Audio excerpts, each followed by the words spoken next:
எல்லாருக்கும் வணக்கங்க. உங்கள் எல்லாரையும் 666 மந்த்ரா யூடியூப் சேனல் வாயிலாக மறுபடியும் சந்திக்கிறதுல எனக்கு ரொம்ப ரொம்ப சந்தோஷம்.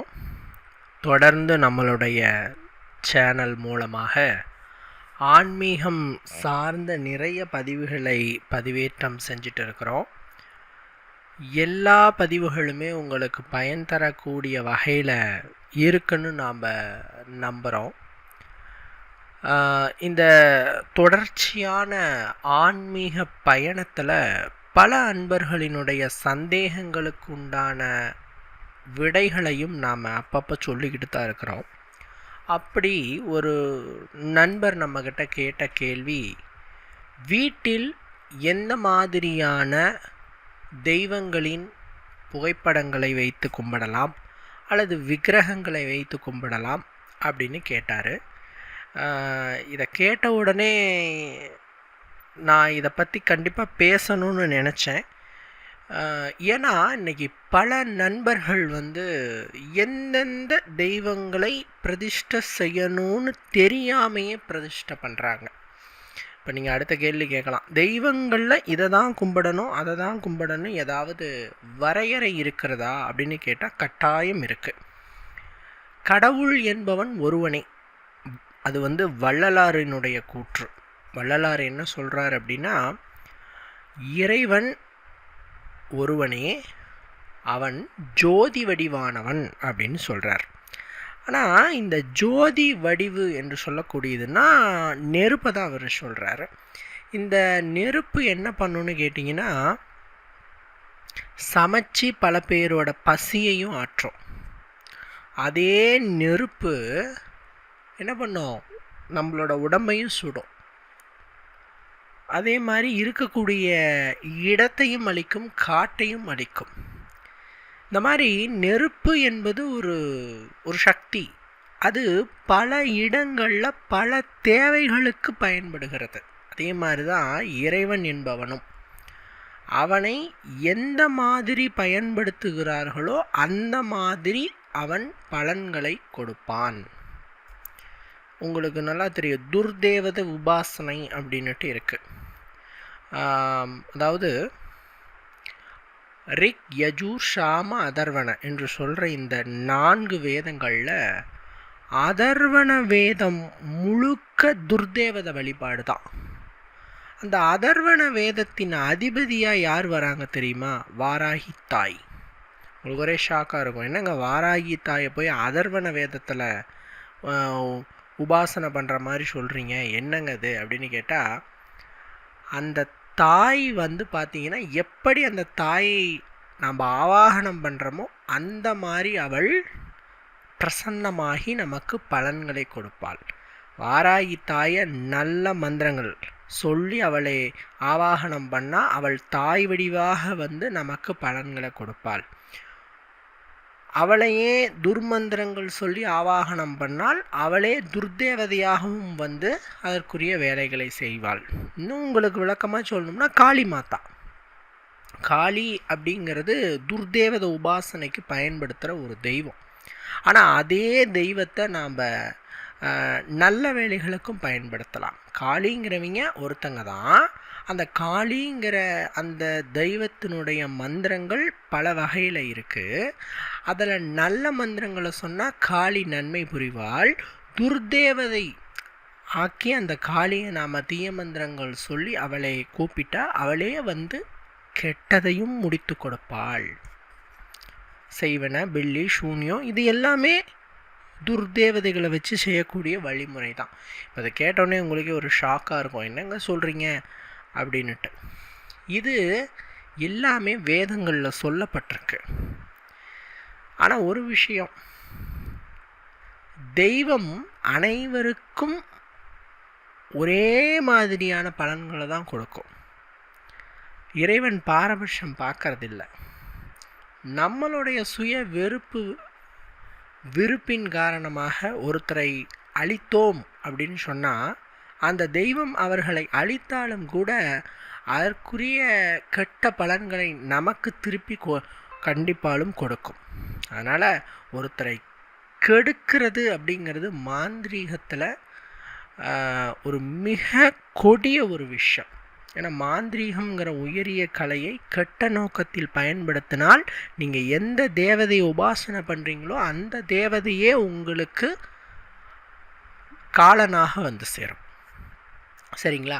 ஸோ இப்போது ஒரு நல்ல தேவதைனா என்ன, துர்தேவதை குணத்தினை கொண்ட தெய்வம்னா என்ன, இப்படி சொன்னால் உங்களுக்கு கரெக்டாக புரியும்னு நினைக்கிறேன்.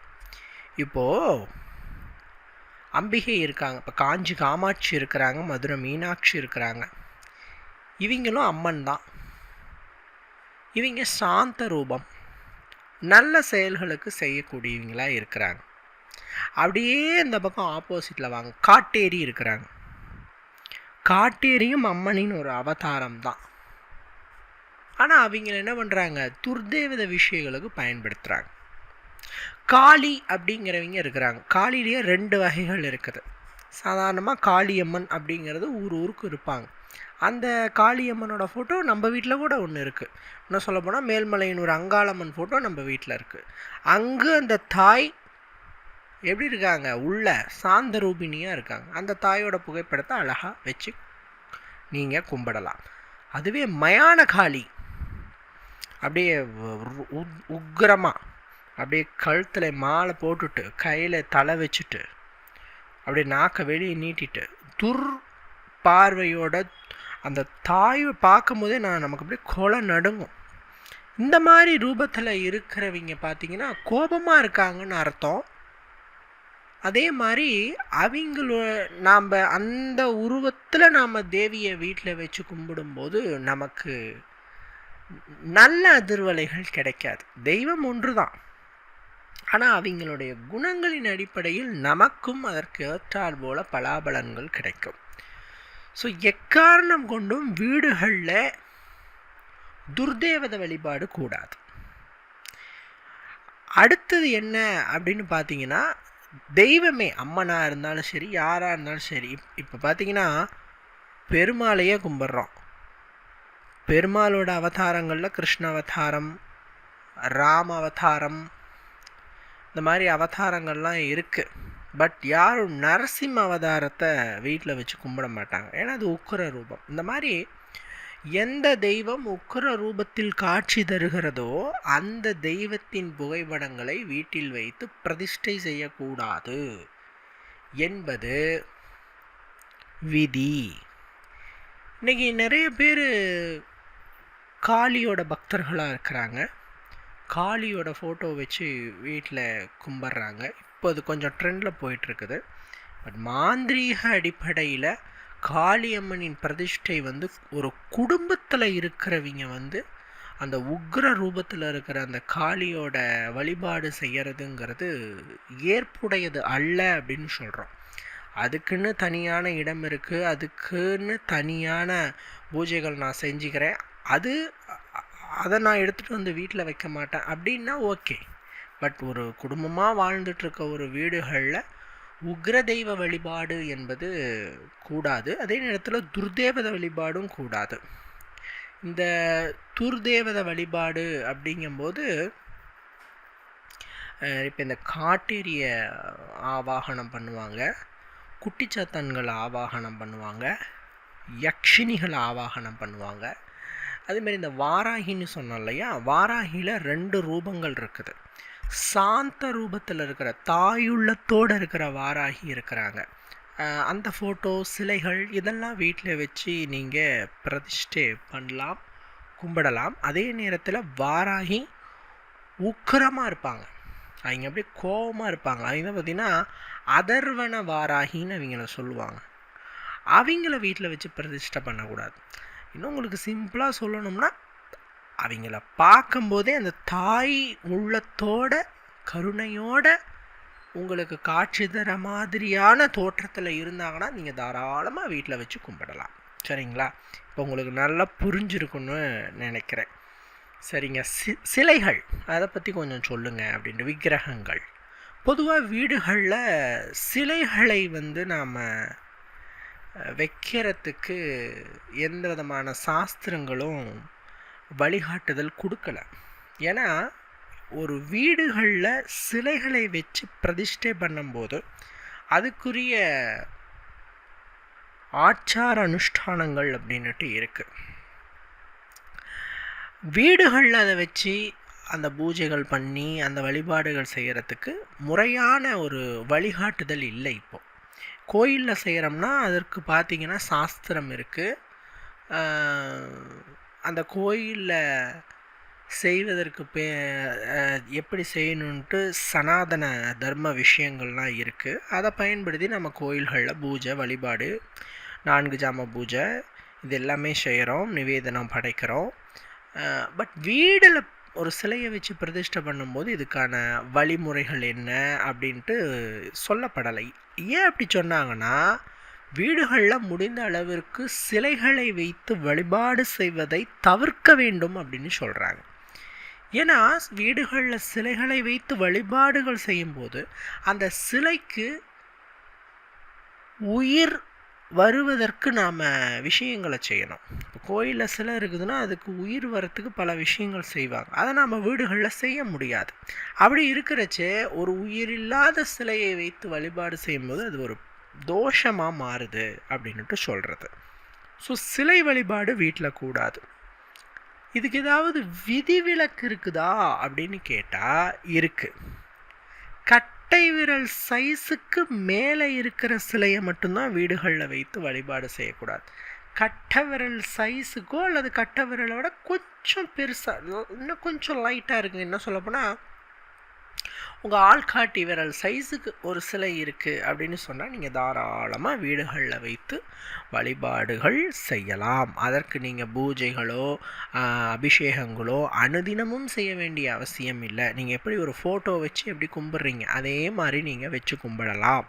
மற்றபடி ஒரு கட்டை விரல் சைஸுக்கு மேலே இருக்கிற பெரிய சிலை விக்கிரகங்களை வீட்டில் வைத்து கும்பிட்டா அது முறையான வழிபாடு இருக்கணும். கோயிலில் என்ன பண்ணுறீங்களோ அதை வீட்டில் பண்ணணும். சிரமம் தானே. அப்போது எப்பயுமே ஒரு சின்ன சிலை வாங்கிட்டு நீங்கள் வைக்கலாம். சரிங்க, எனக்கு பெரிய சிலையாக தாங்க வைக்கணும், எனக்கு ஆசைங்க, பெரிய சிலையாக வைக்கணும்னு எனக்கு ரொம்ப நாள் ஆசை, நீங்கள் என்ன இப்படி சொல்கிறீங்க அப்படின்னு கேட்டால், சில தெய்வங்களின் சிலைகளுக்கு மட்டும் அந்த விதிவிலக்குகள் சாஸ்திரங்களிலே சொல்லப்பட்டிருக்கு. சில தெய்வங்களினுடைய சிலைகள் அதில் இடத்துல வரவர் யாருன்னா சாய்பாபா. சாய்பாபாவினுடைய சிலை எவ்வளோ பெருசு வேணாலும் நீங்கள் வீட்டில் வச்சுக்கலாம், ஒன்றுமே பிரச்சனை கிடையாது. அவருக்கு நீங்கள் டெய்லி பூஜை பண்ணணும், டெய்லி அபிஷேகம் பண்ணணுங்கிற கட்டாயம் இல்லை. உங்களுக்கு ஏற்புடைய நாளில் ஏற்புடைய விதத்தில் உங்களுக்கு தெரிஞ்ச மாதிரி பூஜைகள் செஞ்சுக்கலாம், அவர் ஏற்றுக்குவார். ரெண்டாவது கிருஷ்ணர் சிலை வீட்டில் வச்சு தாராளமாக கும்பிடலாம். எவ்வளோ பெரிய சிலை வேணாலும் வீட்டில் வச்சு தாராளமாக கும்பிடலாம். இன்னும் உங்களுக்கு விளக்கமாக சொல்ல வேண்டுமென்றால், அவதார புருஷர்களினுடைய சிலைகளையோ அல்லது சித்தர்களினுடைய சிலைகளையோ நீங்கள் வீடுகளிலே எவ்வளவு பெரிது வேண்டுமானாலும் வைத்து கும்பிடலாம். ஆனால் கடவுளின் சிலைகளை நாம் வீடுகளிலே வச்சு கும்பிடுறச்சே பெரிய சைஸாக வச்சு கும்பிடும்போது நமக்கு அதற்குரிய பூஜா விதிகள் முழுமையாக தெரிந்திருக்க வேண்டும். அது நம்ம தெரிஞ்சு தினமும் அதை அனுஷ்டிக்கிற மாதிரி இருந்தால் தான் அதை வைக்கணும். அப்போ நீங்கள் அடுத்தது கேட்கலாம், ஏங்க கிருஷ்ணர் சாய்பாபா இவங்கெல்லாம் எப்படிங்க அப்படின்னு கேட்டால், இவங்கெல்லாம் அவதார புருஷர்கள், நம்மோடு மனிதர்களாக வாழ்ந்து நமக்கான நல்ல நெறிமுறைகளை சொல்லி கொடுத்து விட்டு பிறகு இறைவனாக நம்மால் பார்க்கப்படுபவர்கள். நம்மால் இவங்க இறைவன் ஏற்றுக்கொள்ளப்பட்டவர்கள் தான் இவங்களாம் அவதார புருஷர்கள்னு இவங்களுக்கு பேர். அதனால் இவங்களோட எல்லா விதமான ஃபோட்டோஸு பெரிய சிலைகள் இதெல்லாம் வச்சு நீங்கள் தாராளமாக கும்பிடலாம், தவறு ஒன்றுமில்லை.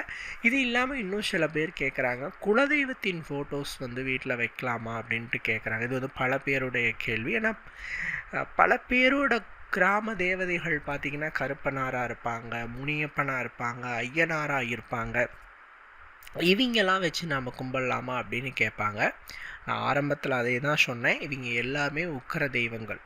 கருப்பசாமி, முனியப்பன், ஐயனார் இவங்க எல்லாமே உக்கிர தெய்வங்கள், கெடா பூஜை பண்ணுறோம் இல்லையா, ஸோ உக்கிர தெய்வங்களாக இருக்கிறதுனால இவங்க ஃபோட்டோஸையும் வீட்டில் வச்சு நாம் வழிபாடு செய்கிறதுங்கிறது அவ்வளவு ஏற்புடையதல்ல. அதற்கு பதிலாக தான் நம்ம குலதெய்வத்தை ஆவாகனம் பண்ணுறதுக்கு காமாட்சி விளக்கு வச்சு கும்பிட்றோம். காமாட்சி விளக்குங்கிறது குலதெய்வத்துக்காக ஏற்றப்படும் விளக்கு. பல பேருக்கு தெரியாது, காமாட்சி அம்மனுக்காக ஏற்றப்படுற விளக்குன்னு நினச்சிட்டு இருக்கோம். காமாட்சி அம்மன் விளக்கு ஏற்றுறதுங்கிறது தினமும் குலதெய்வத்தை வர வைக்கிறதுக்காக ஏற்றது. ஒவ்வொரு வீட்டின் காமாட்சி அம்மன் விளக்கிலும் குலதெய்வம் இருக்கிறார் அப்படிங்கிறது உண்மை.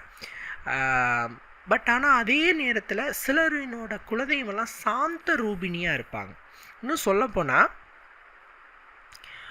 என்னோடய ஃப்ரெண்டோட குலதெய்வம் வந்து காளியம்மன் தான். பட்டு அவங்க அந்த காளியம்மனுக்கு அசைவம் கொடுக்க மாட்டாங்க. அதாவது அசைவ வழிபாடு கிடையாது. அது என்ன சொல்லணும்னா அந்த பலி கொடுத்தல் அப்படிங்கிறது கிடையாது. அந்த அம்மனும் ரொம்ப சாந்தமாக இருப்பாங்க. சாந்தமாக குழந்தை ரூபத்தில் சிரிச்சிட்டு சாந்தமாக இருப்பாங்க. அவங்க பேரே காளியம்மன் தான். அது ஏதோ ஒரு காளியம்மன் சொன்னார், எனக்கு டக்குன்னு ஞாபகம் இல்லை. அந்த தெய்வத்தோட ஃபோட்டோவை நம்ம தாராளமாக வீட்டில் வச்சு கும்பிடலாம். நான் தான் ஆரம்பத்தில் ஒரு விளக்கம் கொடுத்தனே, வாராகி தாயுள்ளத்தோடும் இருப்பாள், அவளை எடுத்துகிட்டு வீட்டில் வச்சு கும்பிடலாம். அதுவே அதர்வன வாராகி உக்கிரமாக இருப்பாள், அவளை கொண்டு வைக்கக்கூடாது. அது மாதிரி உங்கள் தெய்வம் சாந்த ரூபிணியாக இருந்துங்க. பேர்லாம் முக்கியம் இல்லை, காளியம்மன்கிற பேர் முக்கியம் இல்லை, காளி எந்த தோற்றத்தில் இருக்கிறாள், எந்த குணத்தில் இருக்கிறாள் அப்படிங்கிறது தான் முக்கியம். ஸோ சாந்த ரூபத்தோடு குணத்தோடு இருக்கிறாங்கன்னா அவங்கள வீட்டில் வச்சு கும்பிடலாம். இது ஏங்க அப்படி சொல்கிறீங்க? ஏங்க ஏன் அப்படி அப்படின்னா, நீங்கள் எந்த தெய்வத்தை நீங்கள் தொடர்ச்சியாக கும்பிட்றீங்களோ அந்த தெய்வத்தினுடைய குணாதிசயம் வருங்கிறது ஒரு அசைக்க முடியாத உண்மை. உங்கள் வீட்டில் இருக்கிற குழந்தைங்க டெய்லி சரஸ்வதி மந்திரத்தை சொல்லி சரஸ்வதியை கும்பிட்டாங்கன்னா அவங்களுக்கு கல்வி ஞானம் கிடைக்கும். டெய்லி லக்ஷ்மி மந்திரம் சொன்னீங்கன்னா உங்களுக்கு லக்ஷ்மி கடாட்சம் கிடைக்கும். புரியுதுங்களா? அந்த மாதிரி டெய்லி ஒரு ஆக்ரோஷ ரூபத்தில் இருக்கிற ஒரு காளியை, ஒரு மயான காளியை நாம் கும்பிட்றோம் அப்படின்னு சொன்னால் அது மாதிரி ஒரு ஆக்ரோஷம், ஒரு கோபத்தன்மை இதுதான் நம்மளுக்கு ஏற்படும். அதுவே ஒரு சாந்த ரூபத்தில் இருக்க ஒரு அம்மனை நாம் பிரதிஷ்டை பண்ணும்போது ஒரு சாந்த ரூபத்தோடு நம்ம எப்பயுமே இருப்போம். அதுதான் ஒரு ஃபேமிலி லைஃபுக்கும் நல்லது. ஸோ அதனால் எந்த தெய்வத்தை தொடர்ச்சியாக வணங்குறோமோ அந்த தெய்வத்தினுடைய குணங்கள் வருங்கிறதுனால தான் முடிஞ்ச அளவுக்கு சாஃப்டான தெய்வங்களை வீட்டில் வச்சு பிரதிஷ்டை பண்ணி கும்பிடுங்க அப்படின்னு சொன்னது. சிலை வழிபாட்டில் கவனம் தேவை. கட்டவிரல் சைஸ் சிலைகள் மட்டும்தான் வச்சுருக்கணும், பெரிய சைஸ் சிலைகள் இருக்கக்கூடாது. அவதார புருஷர்களுடைய சிலைகள் நீங்கள் எவ்வளோ பெருசுனாலும் வச்சுக்கலாம். ஓகேங்களா? ஓகே, இந்த வீடியோவில் நிறைய தகவல்களை பார்த்தோம். பொறுமையாக இந்த வீடியோவை பார்த்ததுக்கு ரொம்ப நன்றி. இன்னொரு வீடியோவில் உங்களை நான் சந்திக்கிறேன். நன்றி, வணக்கம்.